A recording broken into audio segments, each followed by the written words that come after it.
UNAM y el IPN formaron frente común que incluye la mayoría de las escuelas del nivel superior y medio superior, con demandas de democratización a favor de los derechos civiles. El movimiento se originó a partir de la represión e intervención militar y policial en instituciones educativas. Ante ello, se formó el Consejo Nacional de Huelga, CNH, para coordinar las protestas de estudiantes y académicos afines al movimiento. El 2 de octubre de 1968, el movimiento estudiantil realizó un mitin, luego de que un día antes el ejército desocupara la ciudad universitaria de la UNAM, a la que había ingresado desde el 18 de septiembre anterior.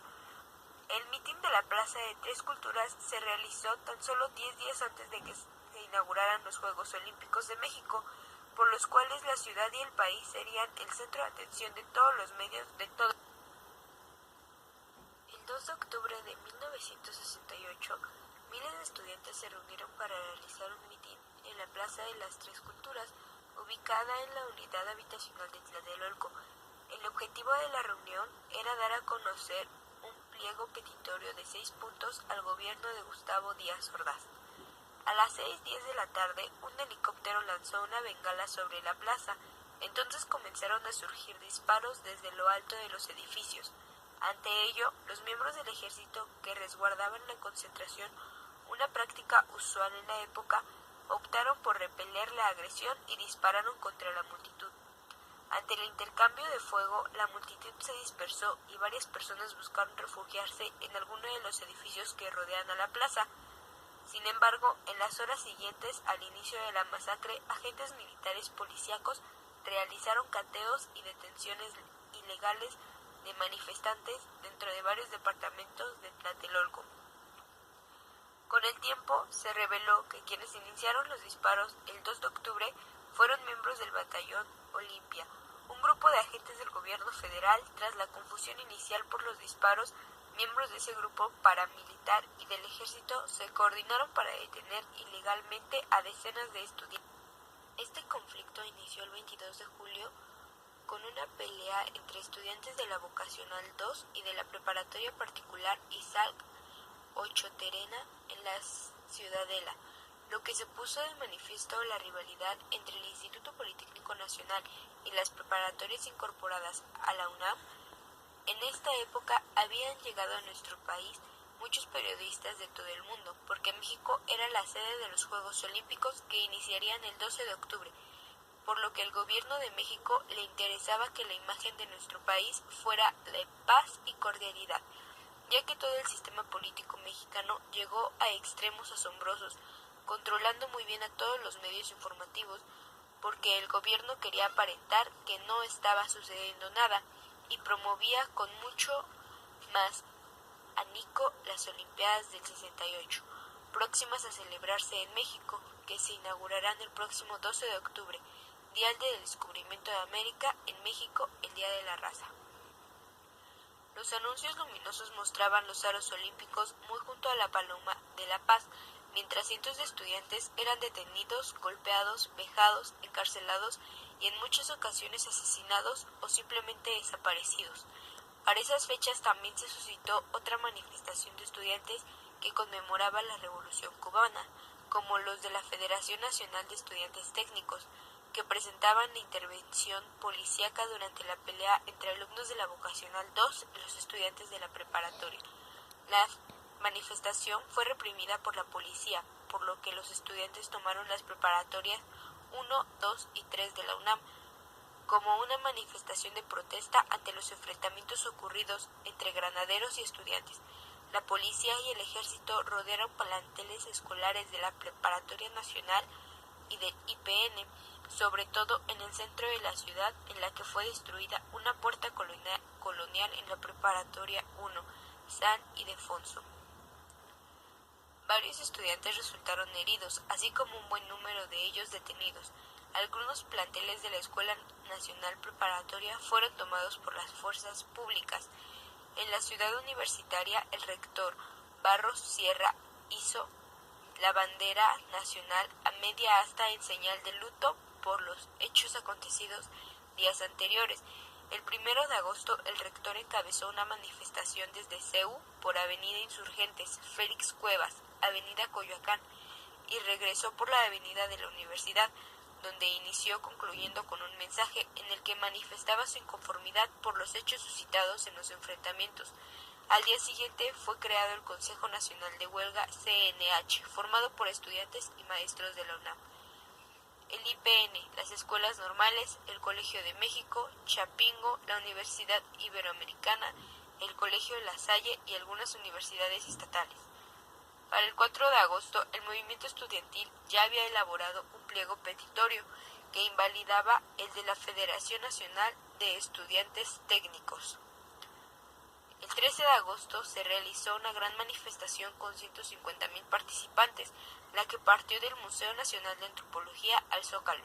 En ella declaró la CNH que la FNET no representaba al estudiantado. A dicha manifestación se sumaron los alumnos del Conservatorio Nacional y de la Normal Superior.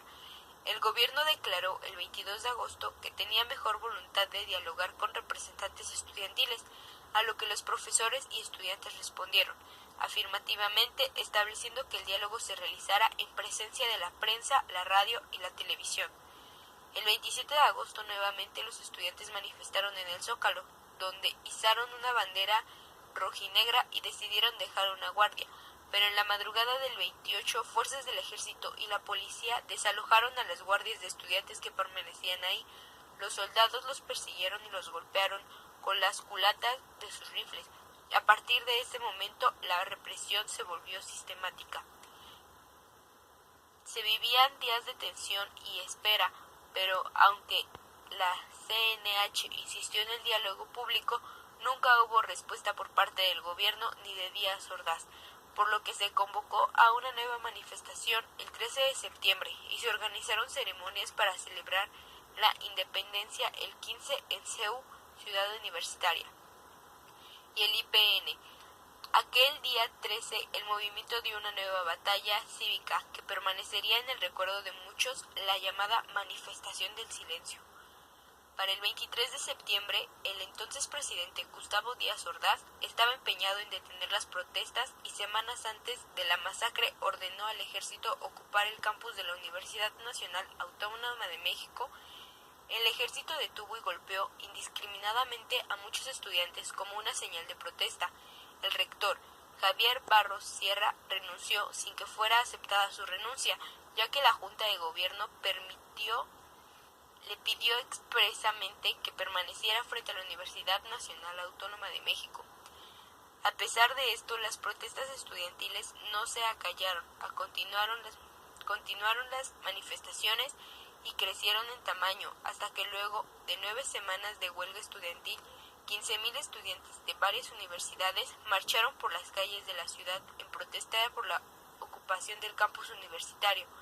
La tarde del 2 de octubre, un día después de la salida del ejército de los campus de la UNAM y del IPN, miles de personas, estudiantes y trabajadores, muchos de ellos con sus esposas e hijos, se reunieron en la Plaza de las Tres Culturas en Tlatelolco. En esta manifestación se infiltró el Batallón Olimpia, que iban vestidos de civiles con un guante blanco en la mano izquierda, quienes dirigieron al edificio Chihuahua, donde encontraban los oradores del movimiento y varios periodistas. Pero cuando los líderes del movimiento estudiantil comunicaban a los asistentes a dispersarse pacíficamente y sin caer en provocaciones, los hombres de guante blanco hicieron que los oradores se tiraran al suelo. Aproximadamente eran las 6:20 de la tarde, cuando uno de los helicópteros vigilaba a la multitud desde el aire. Entonces, cuando aparecieron las luces de bengala como señal para que los francotiradores del Batallón Olimpia, apostados en el edificio Chihuahua, abrieran fuego contra los manifestantes y militares que resguardaban el lugar, y en ese preciso momento empezó la balacera. Esto último fue una estrategia de este grupo paramilitar creado por el gobierno mexicano para infiltrarse y detener a los manifestantes, y hacer que los estudiantes eran los agresores. Los militares, en su intento de defenderse, repelieron la agresión de los estudiantes, pero ante la confusión de los disparos no fueron dirigidos contra sus agresores, sino hacia la multitud de manifestantes que se encontraban en la plaza de Tlatelolco. En breve, una masa de cuerpos cubría toda la superficie de la plaza. Muchos manifestantes escaparon del tiroteo, escondiéndose en algunos departamentos de los edificios aledañados, pero el ejército no se detuvo, irrumpiendo a cada uno de los departamentos de todos los edificios de los que conformaban la unidad Tlatelolco, sin orden judicial, para capturar a los manifestantes. La masacre continuó durante la noche. Los soldados allanaron los edificios de departamentos adyacentes a la plaza. Testigos de los hechos aseguran que los cuerpos fueron sacados en camionetas de basura. Los primeros de difusión de todo el mundo publicaron la noticia de que se había registrado el choque más sangriento de los estudiantes y tropas de gobierno. Este suceso resume que lo que provocó la matanza de estudiantes el 2 de octubre de 1968 fue intolerancia del gobierno de Gustavo Díaz Ordaz ante las manifestaciones que por lo general eran llevadas a cabo por los estudiantes que estaban inconformes por la forma de gobierno que estaba rigiendo a México. En esos años también por la intolerancia hacían las peticiones de estos movimientos, tales como democracia verdadera, mejores condiciones de vida, justicia e igualdad para todos, así como en 1968 surgieron varios movimientos y manifestaciones antiautoritarias. En el mundo, por ejemplo, en Francia ocurrió el llamado Mayo del 68, que consistió en protestas conjuntas entre estudiantes y trabajadores. En el caso de Estados Unidos, ese año se caracterizó por las manifestaciones en contra de la guerra de Vietnam y las protestas por el asesinato de líderes por derechos civiles como Martin Luther King. En México se gestionó un movimiento estudiantil, el cual surgió a finales de julio de 1968. Raúl Álvarez Garín fue alumno de la Facultad de Ciencias de la Universidad Autónoma de México. Posteriormente cursó la licenciatura en Matemáticas en el Politécnico. Fue integrante de la Juventud Comunista, pero rompió con este grupo antes de 1968. Contrajo un matrimonio con María Fernanda Campa, hija del dirigente ferrocarrilero Valentín Campa. Durante el movimiento estudiantil fue miembro del Consejo Nacional de Huelga, en donde representó al Politécnico. El 2 de octubre desapareció después de la masacre en la Plaza de las Tres Culturas de Tlatelolco. Durante varios días sus padres publicaron desplegados de un cuarto de página en el periódico. El día para tratar de localizarlo estuvo incomunicado en el campo militar número 1. Fácilmente, el 19 de octubre ingresó al penal de Lecumberri, acusado de 9 delitos: acopio de armas, ataques a las vías de comunicación, daño a la propiedad ajena, despojo, homicidio, invitación a la rebelión, lesiones contra agentes de autoridad, sedición y asociación delictuosa, robo de uso. Fue sentenciado a 19 años de prisión y multa de 6,000 pesos o 120 días más de prisión, junto con Félix Lucio Hernández Gamundi. Lideró a los compañeros que habían sido recluidos por cargos similares. Fue detenido por los abogados Carlos Fernández del Real y Carmen Merino, por lo que su libertad de 2 años y 7 meses después entabló amistad con Elena Poniatowska, a quien le hizo llegar los testimonios de él y de sus compañeros, material que le sirvió para escribir el libro La Noche de Tlatelolco, testimonios de historia oral.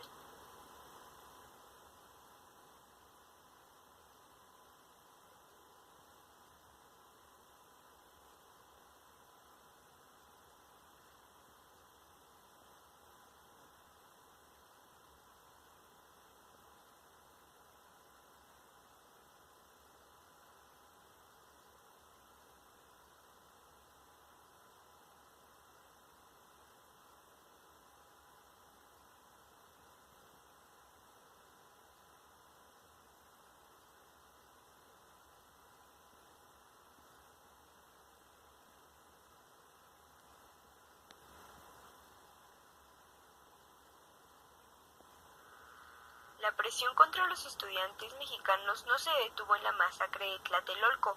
El 12 de diciembre de 2011, jóvenes normalistas que manifestaban en la Carretera del Sol vía Acapulco fueron reprimidos por autoridades locales. En esos hechos resultan 2 personas fallecidas por el excesivo uso de la fuerza policial. El 30 de junio del 2014, militares ejecutaron a 22 personas con el pretexto de que se trataba de miembros del crimen organizado. Sin embargo, testigos afirmaron de que las personas eran inocentes y fueron ejecutadas a sangre fría a pesar de haberse rendido, y que solo una murió como consecuencia de un enfrentamiento por este crimen ocurrido en Tlatlaya, en el Estado de México. Un teniente y 7 elementos de tropa fueron llevados a juicio por delitos en contra de la disciplina militar.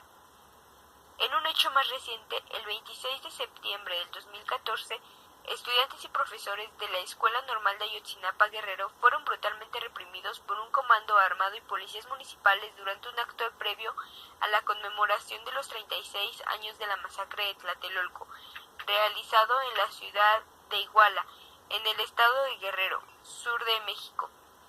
6 personas murieron, 25 resultaron heridas y 57 se reportaron desaparecidas, de los cuales solo 13 han regresado a sus hogares. Por este nuevo delito contra los estudiantes, 22 efectivos de la Policía Preventiva Municipal de Iguala fueron detenidos. El procurador de justicia de Guerrero, Iñaki Blanco, aseguró que la Policía Municipal de Iguala ejerció un excesivo uso de la fuerza contra los estudiantes normalistas. Entre tanto, las movilizaciones persisten entre las calles de Iguala, donde centenares de estudiantes siguen condenando a los hechos violentos que enfrentan no solo los académicos, sino toda la población de Guerrero. Por su parte, el alcalde de Iguala, José Luis Abarca, pidió 30 días de licencia y se desconoce su paradero. Desde el 25 de septiembre, los estudiantes del Politécnico protestan el rechazo al nuevo reglamento interno del plan de estudios aprobado para los diferentes planteles del Politécnico, debido a que obstaculiza la obtención de becas, prohíbe la asociación de alumnos y recrudece medidas de prevención. Los jóvenes exponen que los caminos disminuyen la calidad de la enseñanza porque gradúa más técnicos que ingenieros. También se eliminan asignaturas como física y dinámica y otras relacionadas con los campos de estudio de aeropuertos, ferrocarriles e ingeniería de tránsito. Reduce también las materias humanistas.